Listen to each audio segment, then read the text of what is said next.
Good morning students, आप सभी का जीव विज्ञान की ऑनलाइन क्लास में स्वागत है। अभी तक आपने पढ़ा था संघ पोरीफेरा। संघ पोरीफेरा के आपने लक्षण पढ़े थे। संघ पोरीफेरा के आपने लक्षण पढ़े थे और उनका वर्गीकरण पढ़ा था तथा उदाहरण पढ़ा था। अब आप संघ पोरीफेरा के अंतर्गत जो पोरीफेरा संघ की सबसे प्रमुख विशेषता होती है, पोरीफेरा संघ की सबसे प्रमुख विशेषता होती है और वह विशेषता क्या होती है? नाल तंत्र का पाया जाना, यानी canal system, presence of canal system in poriferans. जो पोरीफेरा संघ में कैनाल सिस्टम पाया जाता है वो क्या होता है और पोरीफेरा संघ का प्रमुख लक्षण कहा जाता है, इसी से पोरीफेरा संघ के प्राणियों की पहचान होती है। तो कैनाल सिस्टम है क्या वास्तव में? हम कह सकते हैं कि पोरीफेरा संघ के प्राणियों में पाया जाने वाला वह तंत्र, पोरीफेरा संघ के प्राणियों में पाया जाने वाला, पोरीफेरा संघ के प्राणियों में पाया जाने वाला वह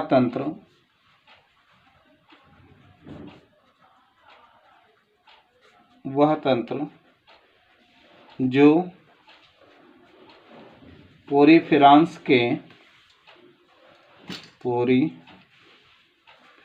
की सभी जैविक गतिविधियों को नियंत्रित करता है। जैविक गतिविधियों से तात्पर्य है पाचन में, श्वसन में, उत्सर्जन में नियंत्रण करता है, वही कहलाता है नाल तंत्र। जैविक गतिविधियों को नियंत्रित करता है नाल तंत्र कहलाता है, नाल तंत्र कहलाता है। अब आप स्टूडेंट्स अच्छी तरीके से पढ़ चुके हैं, समझ चुके हैं कि पोरीफेरा संघ के जो प्राणी होते हैं वो प्राणी ऐसे इनका शरीर होता है। ऐसे इनके शरीर में आपने देखा कि पोरीफेरा संघ के जो प्राणी होते हैं इसमें आपने देखा यहाँ पर एक आस्कुलम होता है, ऐसे आस्कुलम पाया जाता है और पूरे शरीर में इनके छोटे छोटे छिद्र पाए जाते हैं जिनको डर्मल ऑस्टिया या ऑस्टिया कहा जाता है और ये पोर होते हैं, इनकी ऑल ओवर बॉडी में फैले होते हैं, तो इनको डर्मल ऑस्टिया कहा जाता है। और इन्हीं छिद्रों के द्वारा जो समुद्री जल होता है वो इनके शरीर में प्रवेश करता है। ये स्पॉन्जोसील कैविटी होती है, ये आस्कुलम होता है, यहाँ पर ये आस्कुलम होता है और ये स्पॉन्जोसील गुहा होती है, स्पॉन्जोसील गुहा होती है और इनको कहा जाता है ऑस्टिया। ये छोटे छोटे जो छिद्र होते हैं इनको ऑस्टिया कहा जाता है और आप अच्छी तरीके से जानते हैं स्टूडेंट्स कि यह जलीय प्राणी है, एक्वाटिक एनिमल है, जल में रहने वाला प्राणी है। तो जलीय प्राणी होने के कारण क्या होता है, नाल तंत्र का काम क्या होता है कि हम जैसे हमारे शरीर में आहार नाल पाई जाती है, तो आहार नाल से हम भोजन लेते हैं, पानी लेते हैं, तो वो उसके माध्यम से पचती है, पच के डाइजेशन हो के हमारे शरीर में उसके सारे पोषक तत्व पहुंच जाते हैं। तो उसी प्रकार से जो पोरीफेरा संघ के प्राणी हैं, पोरीफेरा संघ के प्राणियों में ये जो नाल तंत्र पाया जाता है, ये नाल तंत्र क्या करता है कि पोरीफेरा संघ के प्राणियों को जल में घुली हुई जो ऑक्सीजन है, जल में घुली हुई O2 है, जल में घुले हुए सारे न्यूट्रिएंट्स हैं जो पानी में घुले होते हैं, वो सभी के सभी न्यूट्रिएंट्स जल की धारा के साथ इनके शरीर में प्रवेश करते हैं। चूँकि इनका ऊतकीय संगठन कोशिकीय शरीर होता है तो उसी के द्वारा ये सारे न्यूट्रिएंट्स को एब्जॉर्ब करते हैं, ऑक्सीजन को एब्जॉर्ब करते हैं और पानी की धारा के साथ ही क्या करते हैं कि उसी जल की धारा, जब ये स्पॉन्जोसील पहले समुद्री जल ऑस्टिया में, ऑस्टिया से स्पॉन्जोसील गुहा में, स्पॉन्जोसील गुहा से आस्कुलम में और आस्कुलम से बाहर हो जाता है। तो ये जब जैसे ही इनमें CO2 या अन्य गैसें या अन्य उत्सर्जित पदार्थ जो होते हैं वो इसी जल की धारा के साथ शरीर से बाहर हो जाते हैं। तो ये जो नाल तंत्र है, कैनाल सिस्टम है, ये काम इसका ही है, कैनाल सिस्टम का ही काम है कि ये इसको भोजन भी प्रदान करता है, श्वसन भी प्रदान करता है, उत्सर्जन में भी सहायता करता है। तो इस प्रकार से स्टूडेंट्स आप देख सकते हैं कि कैनाल सिस्टम किस प्रकार से पोरीफेरा संघ के प्राणियों के लिए एक महत्वपूर्ण तंत्र है। इसीलिए इसको पोरीफेरा संघ की प्रमुख विशेषता कहा जाता है स्टूडेंट्स। इसीलिए इसी कारण से इसको पोरीफेरा संघ की प्रमुख विशेषता कहा जाता है। अब आपको हम बता दें कि जो नालतंत्र होता है, पोरीफेरा संघ के प्राणियों में जो नालतंत्र होता है वो 3 प्रकार का होता है। इसके 3 टाइप्स होते हैं नालतंत्र के। कौन कौन से 3 प्रकार होते हैं? पहले टाइप का जो नालतंत्र होता है उसको कहते हैं एस्कान प्रकार का नालतंत्र, एस्कोनॉइड टाइप, एस्कान प्रकार का नालतंत्र, एस्कान प्रकार का नालतंत्र। दूसरा जो होता है वो होता है साइकान प्रकार का। तीसरा जो होता है ल्यूकान प्रकार का। और जो अति उच्च श्रेणी के पोरीफेरांस होते हैं उनमें एक और पाया जाता है, उनको कहते हैं राहैप्गॉन, राहैप्गॉन प्रकार का। तो ये इतने प्रकार के नालतंत्र पाए जाते हैं। अभी इंटरमीडिएट में आप केवल एस्कान टाइप, साइकान टाइप, ल्यूकान टाइप और राहैप्गॉन टाइप 4 प्रकार के नालतंत्रों को आप पढ़ेंगे। अब स्टूडेंट्स आपको हम बताते हैं सबसे पहला नालतंत्र। सबसे पहला नालतंत्र कौन है? एस्कान प्रकार का नालतंत्र। कौन सा है?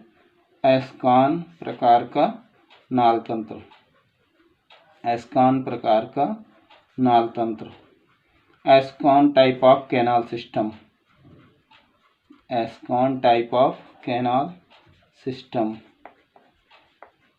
एस्कान टाइप ऑफ कैनाल सिस्टम। अब ये जो एस्कान प्रकार का नालतंत्र है स्टूडेंट्स, एस्कान प्रकार के नालतंत्र में आप देखेंगे कि इस प्रकार के नालतंत्र में क्या होता है। एस्कान प्रकार का जो नालतंत्र होता है इसमें एस्कान टाइप कैनाल सिस्टम, एस्कान,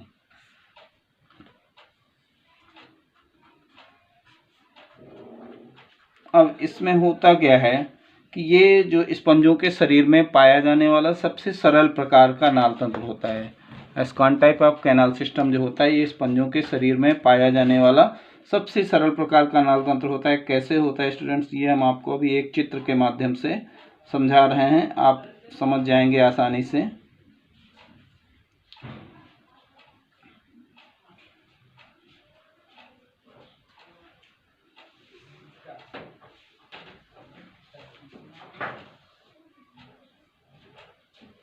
ऐसे देखेंगे स्टूडेंट्स आप,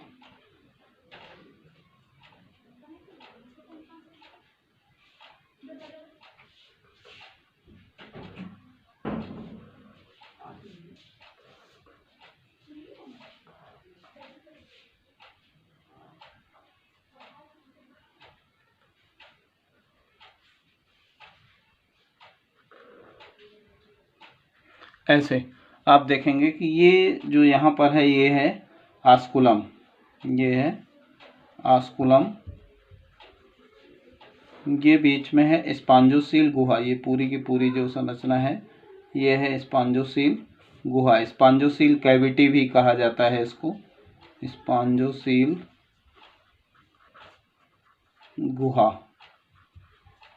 और ये जो होते हैं ये छिद्रपोर होते हैं, इनको आस्टिया कहा जाता है, इनको कहते हैं आस्टिया,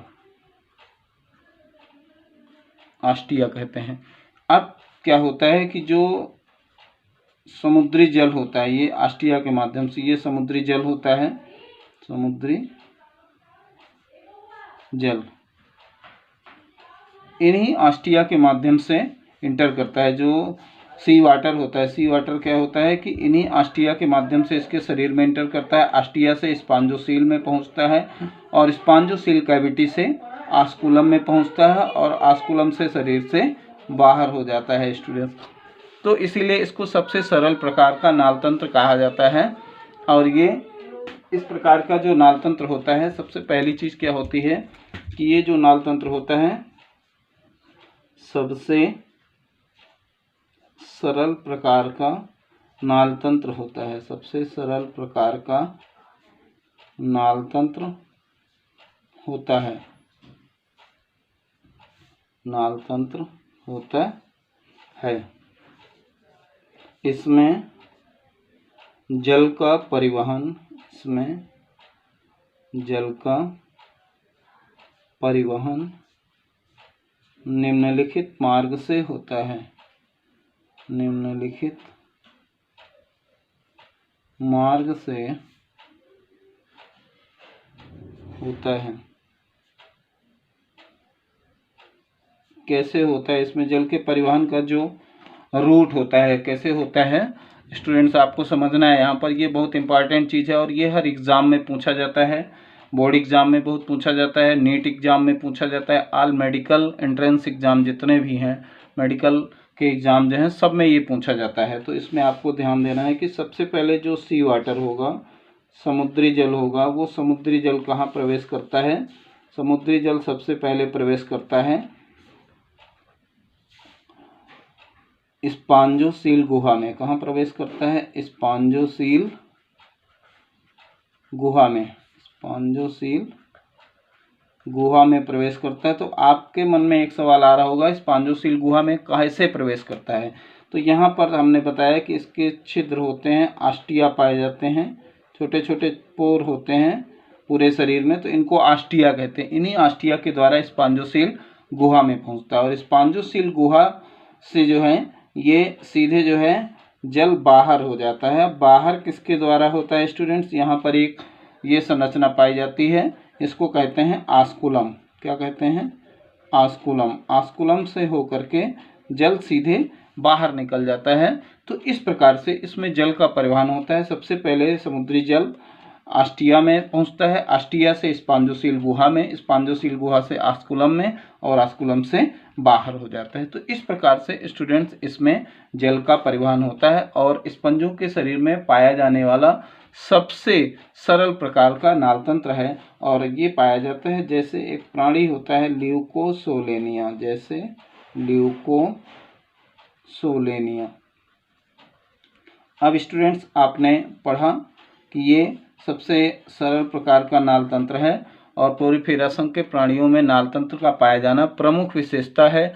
इसके बाद आप पढ़ेंगे कि इसमें पोरिफेरा संघ के प्राणियों में जो आपके नाल तंत्र होते हैं वो नाल तंत्र किस प्रकार से और नाल तंत्रों का निर्माण होता है और अन्य नाल तंत्र कैसे कार्य करते हैं, ये आपको अगली क्लास में बताया जाएगा।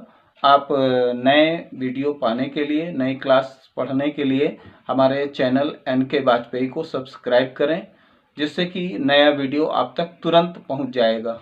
Okay students, a lot of thanks for watching my video and subscribe my NK Vajpayee channel for next video. Okay students, good morning.